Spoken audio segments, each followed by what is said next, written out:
All Hit Radio.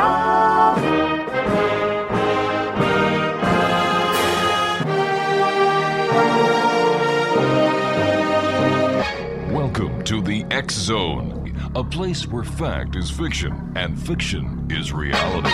Now, here's your host, Rob McConnell.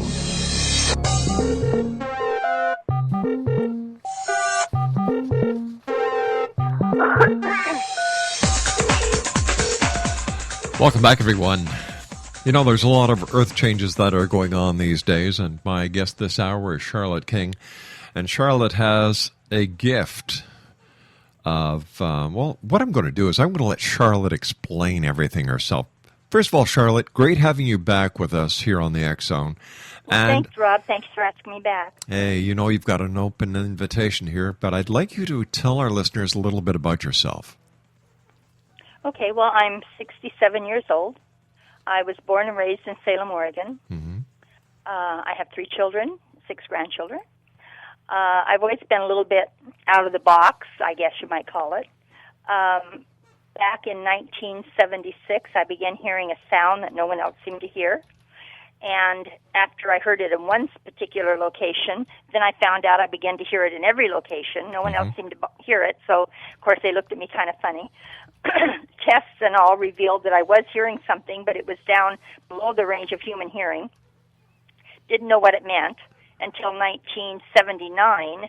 I began having physical symptoms of headaches and earaches and heart pain with the sound, and when the sound changed, and then 3 days later there was a series of quakes in Italy. And I thought, oh, the sound is the earthquakes, and the pain is telling me where it's at. And I just sort of put it together. And then in January of 1980, I began getting migraines, which never went away, continuous, and I never had migraines before. And on the 16th of March of 1980, they had the first earthquake, 4.5 at Mount St. Helens. And from that point on, I was locked into the activity of Mount St. Helens. It just, you know, whenever it would do anything, I felt it. And usually I felt it before it did it. And since then, these last 33 years plus, I have been predicting earthquakes and volcanic events around the world. I run about an 80% accuracy rate worldwide, but 100% on St. Helens and most of the volcanoes that I'm aware of, as well as many of the different locations that I work with. Tell me, what does the USGS say about your ability, and why don't... Well, Rob, back in 1980, they were quite open. They talked to me. They invited me to talk with them. They took my calls.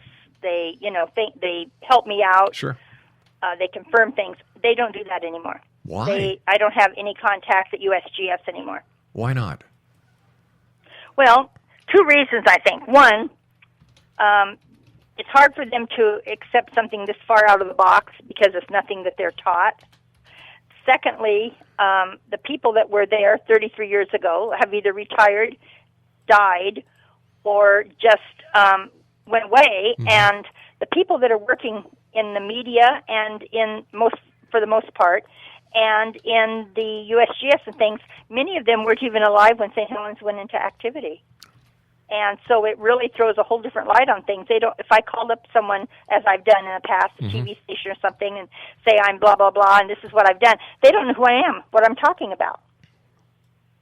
And so it makes it extremely difficult to have any kind of a contact person in that type of a organization. Could it be also because you are better at predicting earthquakes than they are? I hate to say that. The thought has crossed my mind at some point. Let's put it this way. I may not be better at predicting them, but I'm better at locating where they're going to happen. I've been very fortunate in the last about a year.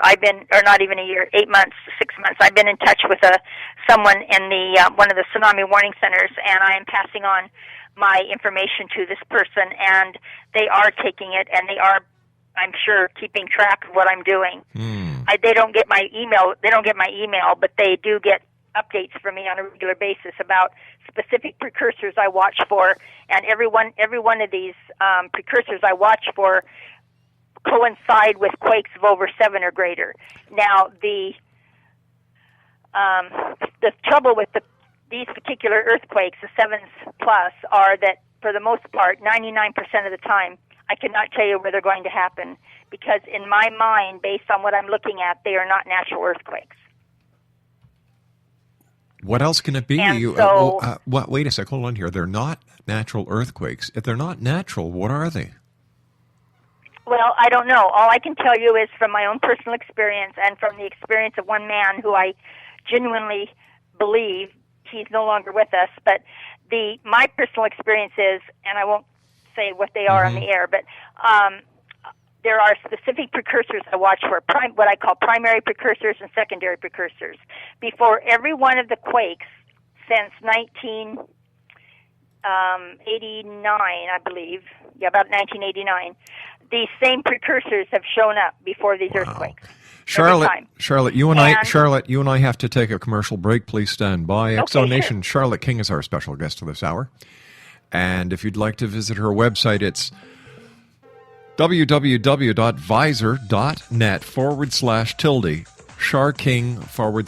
And Charlotte King and I will be back on the other side of this commercial break in 2 minutes as we continue her fascinating story here in the X Zone with yours truly, Rob McConnell. Don't go away. We'll be back in 2.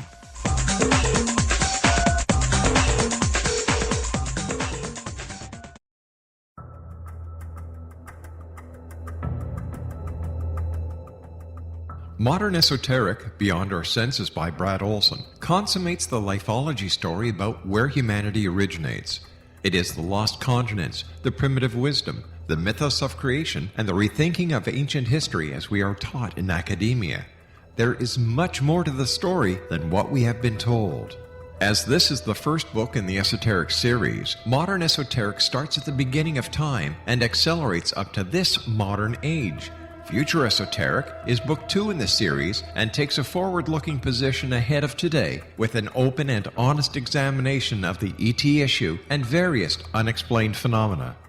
To discover the writings of author Brad Olson, visit www.bradolson.com. That's www.bradolson.com.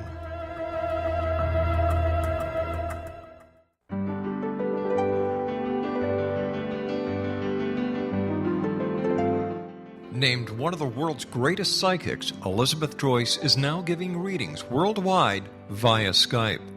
Elizabeth Joyce is recognized for her clairvoyant ability to help find missing persons, her analysis of dreams, past life regression work, mediumship, and her accurate predictions. Elizabeth has been a frequent guest on the X Zone radio show with yours truly, Rob McConnell, now for several years. For an appointment with Elizabeth Joyce, call 201-934-8986 or Skype at elizabeth.joyce. And for more information, you can always visit Elizabeth Joyce online at www.new-visions.com.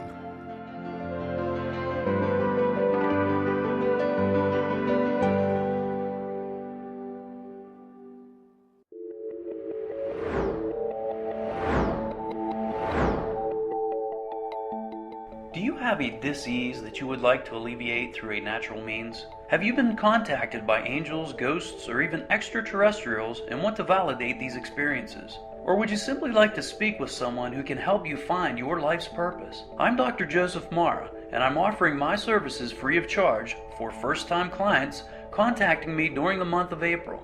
These free consultations include angel card readings, guided meditations, life coaching, and energy healing.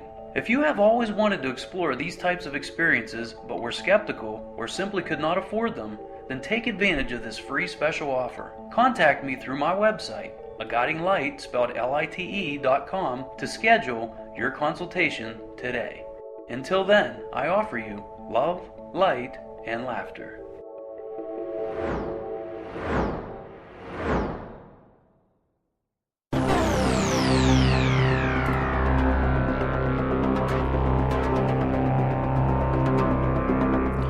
Exonation, Charlotte King is my special guest.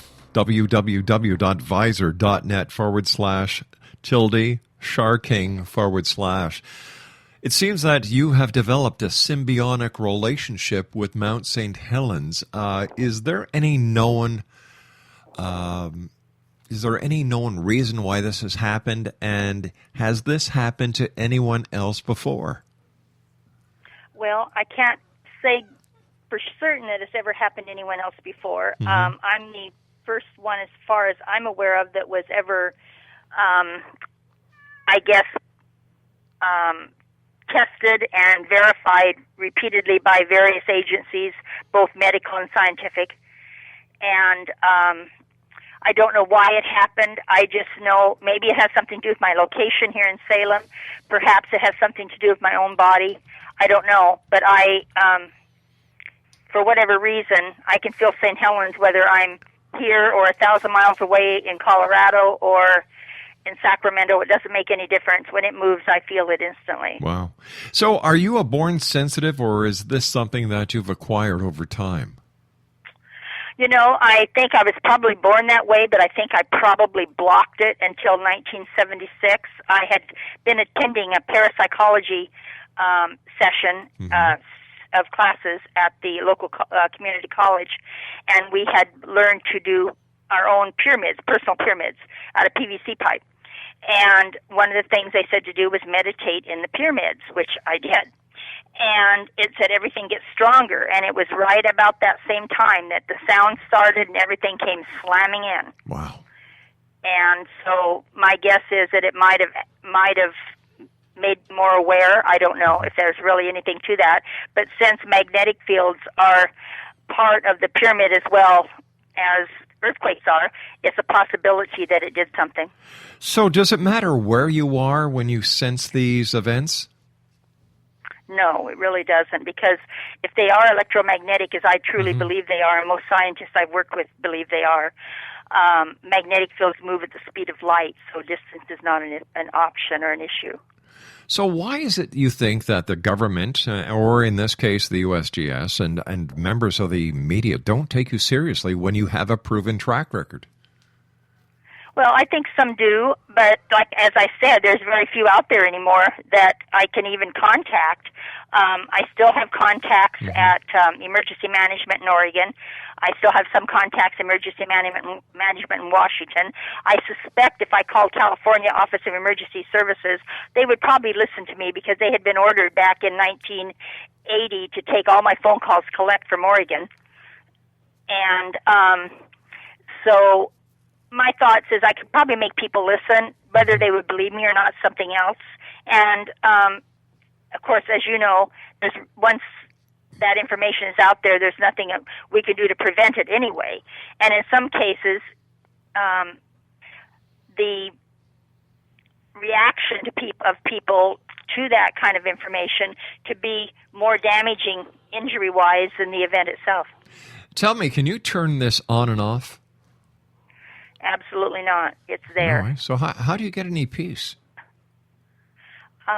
Honestly, I don't. I have the TV on 24/7. Mm-hmm. It never turns off because it helps block out the noise I hear all the time. The smaller the area I'm in, the louder the noise. So in the car, I can't stand driving the car without the radio to block out the sound because it's so loud in the car. The house I'm in, we purchased 11 years ago because it's a cellular concrete home, and it does help dampen some of the symptoms, not the sound, but the symptoms. But it doesn't block them totally. There's nothing that will block all of it totally. So is this something that your mother or father had that was passed down to you? Is it?